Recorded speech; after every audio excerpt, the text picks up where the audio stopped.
Welcome to the Positive Spiritual Living Podcast, brought to you by Unity on the Bay. This is your positive path for spiritual living.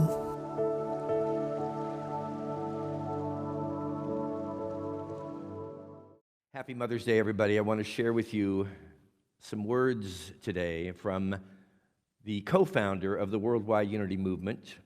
Her name was Myrtle Fillmore, and she was frequently and affectionately referred to as Mama Myrtle, or the Mother of Unity. Heretofore, we may not have seen much in life in this world that was particularly pleasing or worthwhile. Such a meager outlook results from our trying to see life through a little knothole of personality. We have received the messages that our parents, our teachers, our superior officers, and the world in general have given us through our senses. Thus, we have formed biased opinions of the things within us and about us. We have seen what appears because of limited information and not what God has created. God has made me to know that no matter what I have done or what others have done to me, He has implanted within me a pattern of perfection. He has given me the life, power, intelligence, and substance out of which I may recreate my soul qualities and my physical structures, and so come forth a new creature.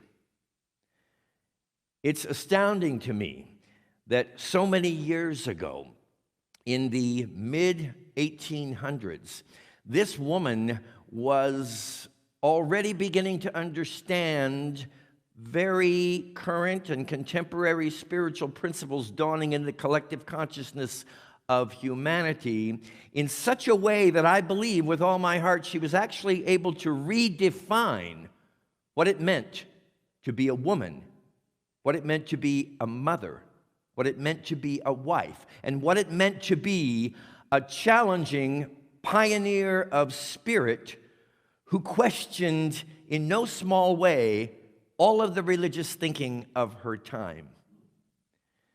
And she took her husband with her. Today, Unity is still predominantly led by women. And I am proud of this, that we have always recognized the importance of the role of the masculine and the feminine, the man and the woman. And we have realized that masculinity and femininity are not confined to sexuality or to gender. We all have a masculine nature and a feminine nature that dwells within us. Myrtle was profoundly ahead of her time and beautifully feminine. She was one of the most sensitive people, as commented on by all those who knew her. She was nurturing, she was kind, and yet she was also distinctly masculine. She was powerful, she was bold, she was rebellious.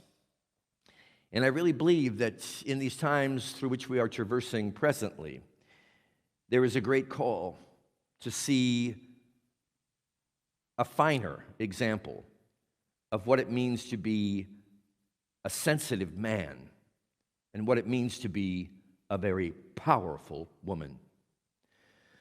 Let me share with you a story, pieces and parts of this story you've heard me share before, but it's the story of the woman who made it possible for us to be under the banner of what we call the Worldwide Unity Movement today. She was born as Mary Caroline Page on August 6, 1845, in Pagetown, Ohio. The town was actually named after her family. She passed on as Myrtle Fillmore on October 6, 1931, at the age of 86 at Unity Village, Missouri, the location of our world headquarters. Her passing was 45 years after she had received a terminal diagnosis of tuberculosis. Myrtle was raised by Marcus and Lucy Page. They were both devout Methodists, and while the Methodist influence was strong in Myrtle's family, when she was actually asked as a relatively young lady whether or not she wanted to join the church, she said, I do not believe in hell, and I won't belong to a church that practices it.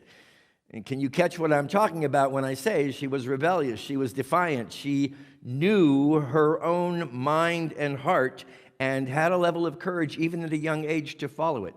She was intelligent. She was independent, extremely strong-minded, and yet, in the same breath, she could be absolutely comforting, beautifully gentle, and unconditionally loving. Myrtle met Charles Fillmore, her soon-to-be husband, at a literary club meeting in Denison, Texas, and they were married on March 29, 1881. Myrtle reflects on what I now consider to be the Fillmore family philosophy, having been privileged and honored and grateful to have worked with 3 generations of the Fillmore family. I can tell you that these words that Myrtle spoke are true of every succeeding generation that led the unity movement for many years to follow. She says, "We have never cared to interest folks in our own lives. It makes no difference to others what we have done, who we are. What is important is that we are doing what God has given us to do according to our best light." And the reason I love these words so much is because both the Fillmores recognized that the attention that they began to receive as they grew into a worldwide stature of recognition as the founders of the unity movement was never preoccupying their mind.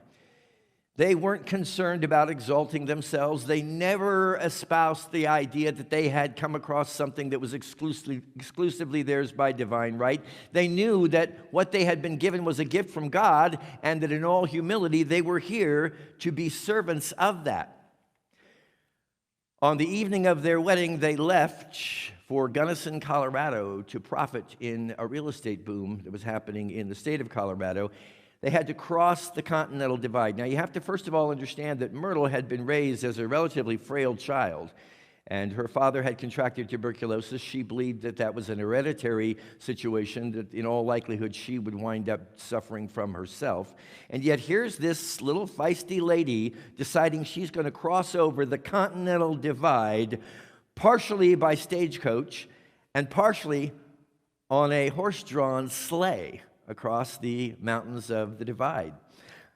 Again, we see here the interesting, contrasting, and yet complementing qualities of her determination, her courage, her defiant nature, along with a certain humility and soft-heartedness and reassuring that actually was quite puzzling to the gentleman who had accompanied her on this trek across the Continental Divide.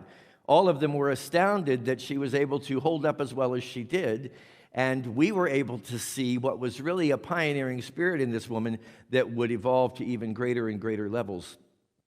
In 1884, the Fillmores left Colorado and decided to move to Kansas City, primarily because the real estate activity had sort of moved in that direction, and this was Charles's profession. He thought this would be his golden opportunity for prosperity. And yet it was during that particular period of time that he also received a dream. And in that dream, he was told to remain in Kansas City, that he had a great work to do, and that this would be the location from which it would be accomplished. From that rather promising dream one evening, the Fillmores moved into the greatest peril probably of their life together, and that was specifically in 1886, Myrtle's diagnosis of tuberculosis, through which she was given a very short time to live. Myrtle sought many different remedies for her ailment, including all the medical solutions that were available, to no avail. And so she began looking at alternative methods of healing, arriving at a lecture one evening in April of 1886 that was delivered by a gentleman named Dr. E.B. Weeks.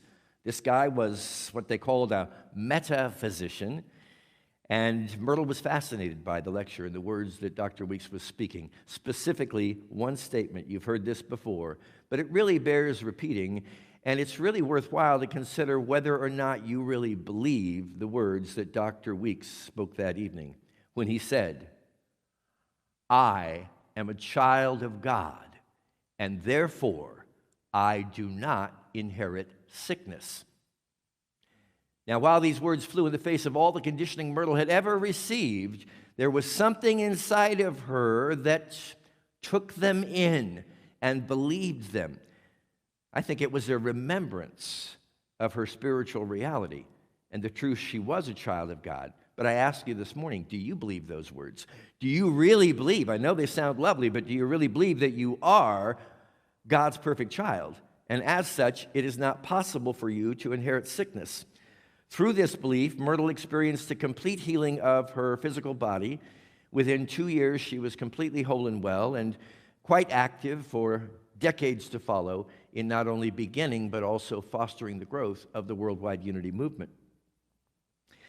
As we reflect on Myrtle's healing and the subsequent founding of the unity movement, it's important, I think, to realize that the Fillmores were never about promoting themselves again. They were not even particularly about promoting unity. They were just trying to accept an assignment that they had been given. Myrtle said, "Now, where did you get the idea that you should follow unity? Where did you get the idea that you should follow unity or that you should follow the Fillmores?" She says, "Our prayers and our lectures and our literature are to point the individual to the source of his life and every good within his own spiritual consciousness." And I want to remind you of this today on this beautiful Mother's Day. The whole concept of what we do here at Unity on the Bay is not designed to get you to convert your belief system into something other than it already is. Our purpose is to draw you within to the center of your being, wherein you are able to remember your personal and unique understanding of your relationship with God, and then create your own religion, create your own movement, create your own way of being and your own lifestyle that is born out of the integrity of everything that makes up who you are. Myrtle Fillmore believed wholeheartedly in the power of prayer, and so do we. We believe that it is possible for you to have a direct connection with the divinity that indwells you, and that prayer is your ticket into this particular situation, this particular experience. Out of this was birthed through Myrtle Fillmore what originally was called the Society of Silent Help and is now known across the planet as Silent Unity, our 24-hour, 7-day-a-week prayer ministry that continues to serve millions of people, most of whom will never experience the personal nature of a spiritual community in unity, but are nonetheless blessed by the work that Myrtle did. Myrtle embraced what I consider to be all of the divine feminine and all of the divine masculine. She knew that she was made in the image and likeness of God, and she knew that image and likeness was capable of containing all expression through human form. She said, though personal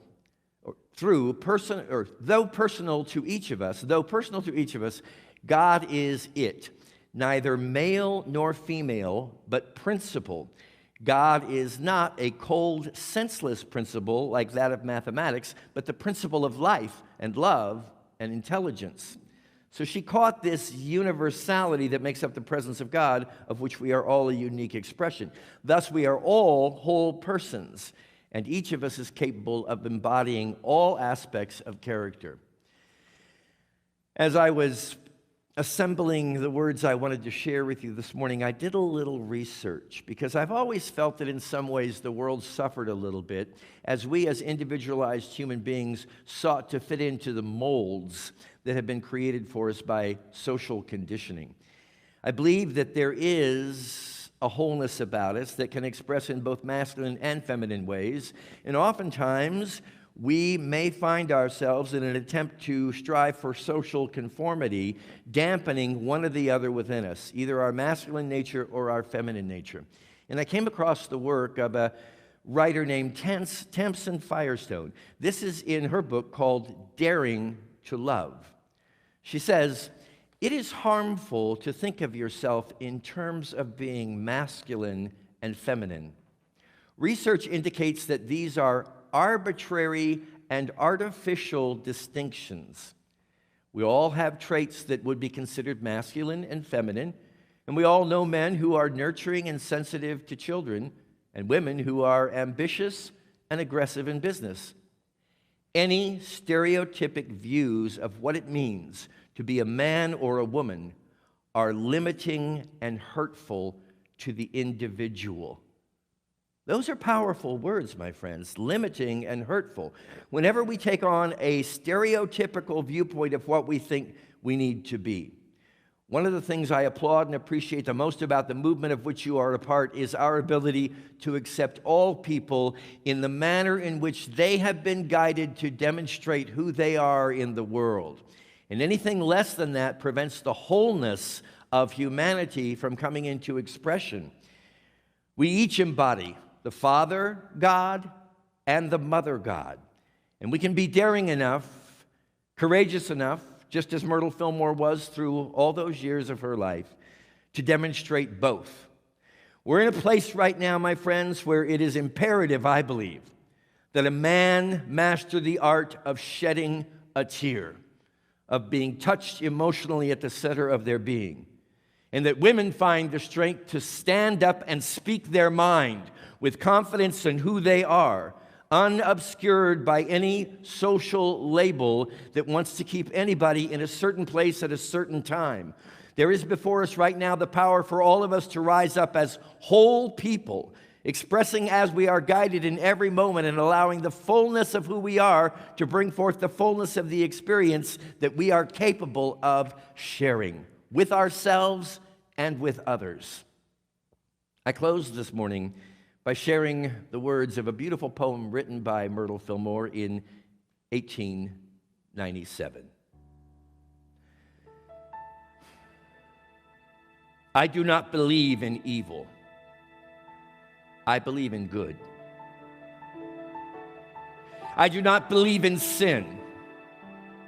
I believe in truth. I do not believe in want.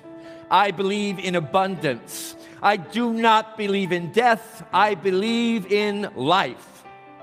I do not believe in ignorance. I believe in intelligence. There are no discords in my being.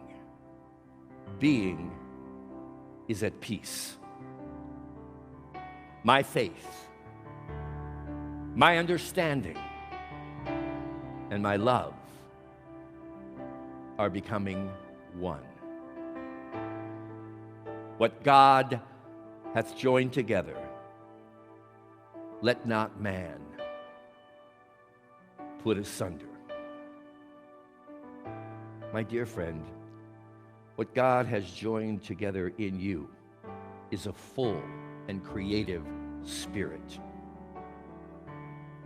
And this Mother's Day could be your opportunity to celebrate your mother's life, your grandmother's life, or the mother of anyone at any time, anybody that has served in the role of mother in your own experience. Recognize that the greatest legacy you can leave them is to defy any construct around you that seeks to put a damper on who you are. With that, I say, Happy Mother's Day to the mother, the spirit of motherhood that lives in each and every one of us. And let us move forward in the continuing journey of faith that was launched by the brilliance of Myrtle Fillmore, the mother of unity. God bless you. Happy Mother's Day.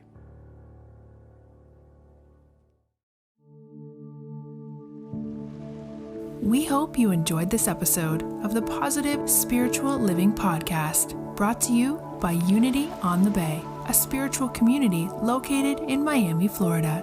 Unity on the Bay is supported by the generosity of its community. If you'd like to make a donation or learn more about Unity on the Bay, please visit unityonthebay.org.